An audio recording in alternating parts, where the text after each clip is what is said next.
Hey, what's up? This is Amy Scott Grant. They call me the spiritual ass kicker. Talking to you today a little bit about my process and how a book comes about. This doesn't mean that you should follow this process. This doesn't mean this is the only process that works.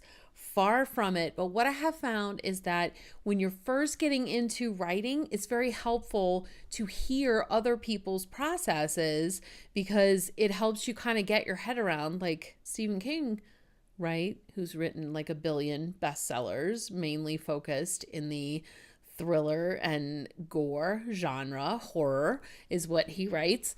Wrote the book on writing, right? It's like his perspective on writing and how he writes.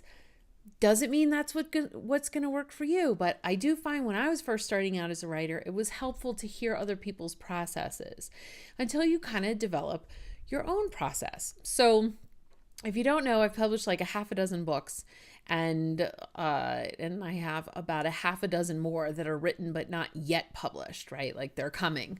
Fiction and nonfiction, but I really love writing nonfiction.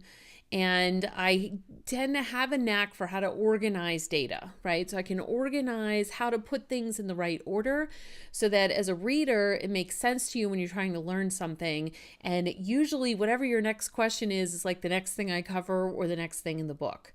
So I know that that's one thing that I'm really good at. Another thing that I'm really good at is I'm prolific, right? So I think of my first 5 books, I think I put 3 of those out in 1 year. So 3 or 4, I don't remember. But so I could definitely like hunker down, focus, and get a tremendous amount of writing done. Now you may have totally different skills when it comes to writing. Word choice might be your skill. Analogy might be your skill. Illustration, not just drawing, but like how to illustrate a point and really drive it home. Okay. And sometimes you don't kind of figure out what your strengths are until you've finished a book or two. It just depends. But whatever, if you're thinking about writing, I would strongly encourage you to write. If you think you want to write, just write. Even if the first half of, the next month, if you write every day for a month and it's all garbage, it doesn't matter. Just keep writing. You'll get better.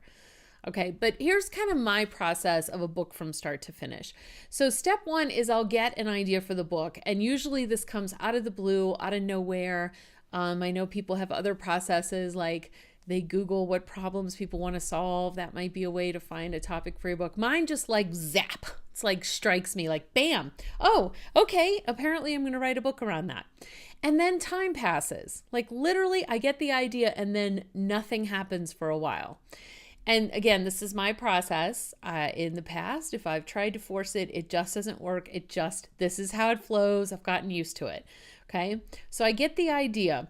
And sometimes I'm like, I don't want to write about that, but it won't go away. It'll keep coming back and poking at me and poking at me and poking at me until I go, fine, I'll write the damn book. Okay.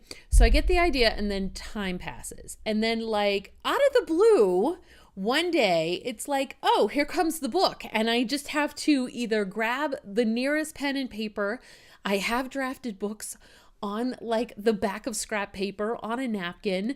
One time I was walking and I had to dictate. That was kind of a mess because I didn't have a good dictation program at that time. But I was like out in the middle of a trail walking and I'm like, I don't have a way to write this down and I can't type it fast enough with my little fingers on my phone.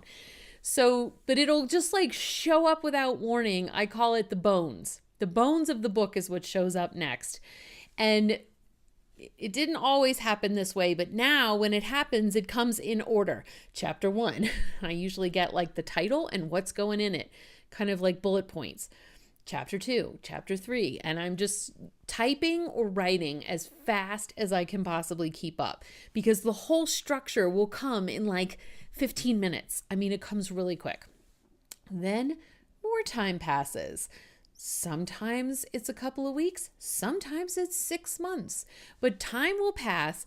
And then again, I'll sort of get this idea that like, oh, it's time to start writing. It's like getting a nudge from my intuition saying, okay, it's time, sit down and write. So I will carve out time for this usually. And then it's like, it fleshes itself out. And I really do think a book in a lot of ways is like a living thing, so that's why I think it starts, if you think about people, they sort of start as an idea. Hey, baby, want to get it on, right? Like it starts out as an idea or, hey, let's have a kid. And then it's like the bones and then the flesh. That's kind of how it works for me. So once I have the bones, it starts fleshing itself out, usually chapter by chapter. I can think of at least one book that got written out of order. But most of my books end up coming in order. And like I said, my brain just sort of puts it all like logically in the most organized and logical, sensible fashion, so that if I'm teaching something in a nonfiction book, it flows just the same way you would think of it. And sort of like whatever your next question is, that's what comes in, like, oh, I need to address this, and I need to address this, and I need to address this. So I get the whole thing. And then guess what? It really just like sits, actually that second part, the fleshing, comes either as a mind map, and same thing with the bones, will either come as a mind map or an outline in order.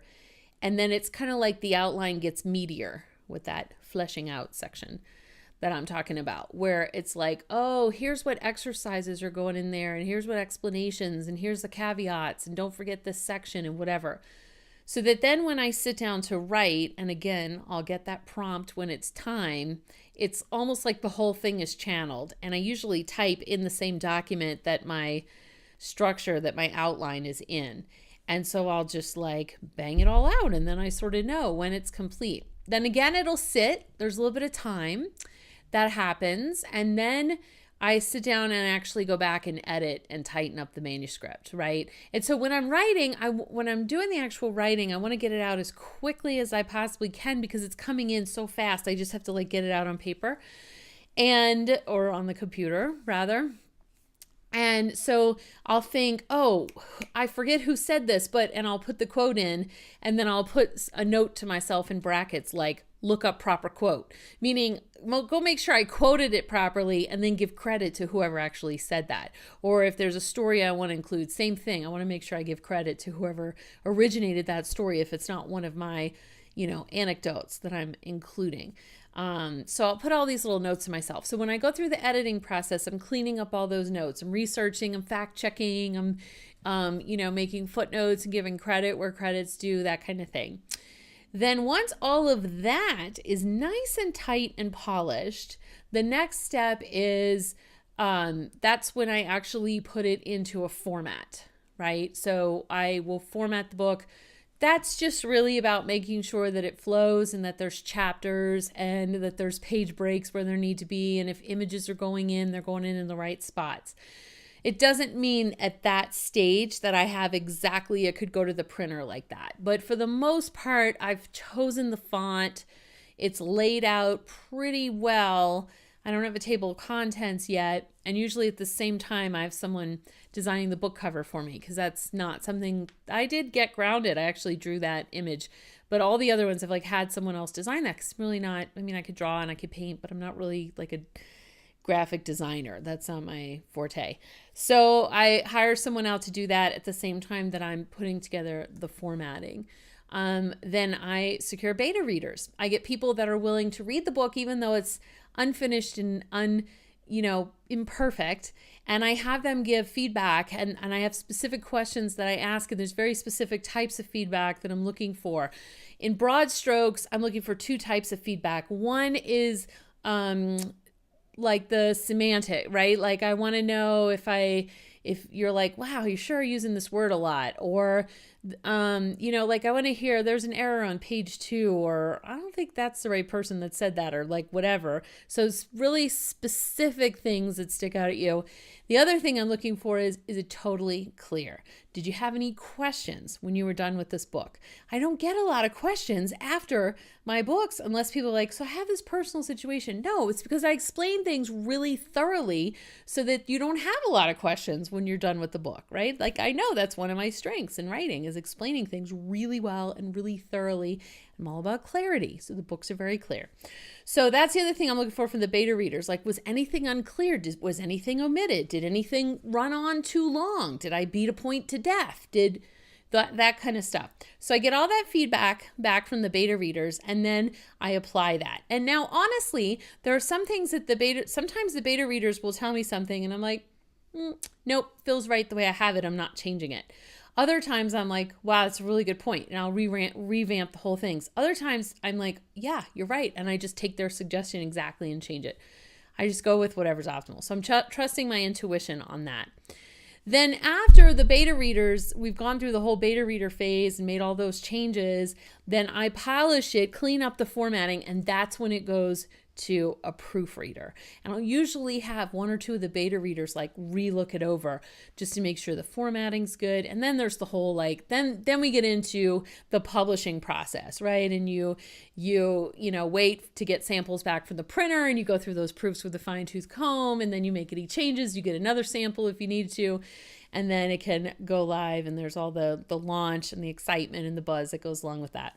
But anyway, that's my process for writing a book. So I'd love to hear about your process. Feel free to share that with me or post in a comment below. And if you've been thinking about writing, go ahead, right? Like, now's the perfect time. So go ahead, start writing. And I hope that this video has been helpful for you, and I will see you next time.